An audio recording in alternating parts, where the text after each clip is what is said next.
You're on set. They hit play, and they're playing Vogue. What is going through your mind? I'm thinking of all the people that were around for that era and the release of that song who can't be around to see Pose anymore.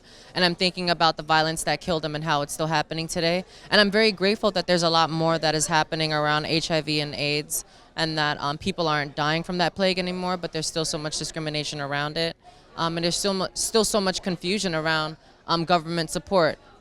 Donald Trump talking about he's gonna erase AIDS, but then is like blocking people from like receiving health care, or like is like banning trans people from receiving health care, and is like making it legal to discriminate against queer people if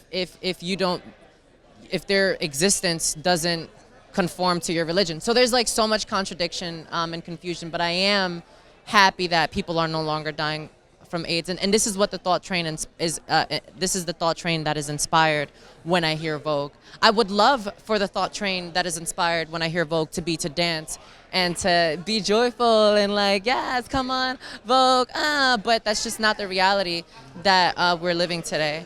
Madonna, for me, has always been it. She's always been on the edge of what's new, but it's also what's wonderful is Jose Extravaganza is someone who was in Madonna's Vogue video, and he's a judge on the Pose show. So when I see him, like I hug him, so I'm like, I love you so much. And one day Candy starts doing some amazing voguing, and she gets low scores, whatever. But during one of the takes, Jose gave Angelica Ross a 10. He didn't give Candy a 10, but he did give Angelica Ross a 10. And it's amazing to have that love from folks like that.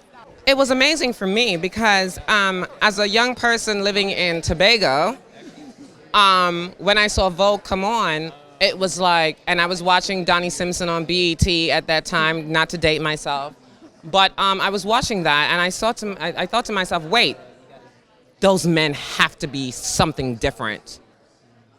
And it made me realize that I could be who I am. So every time I listen to Vogue, it's liberation for me. It's truth. It's acknowledging my community. It's honoring my community. So strike that pose. There's nothing to it. Well, that's my favorite Madonna song. I was there for the release of it.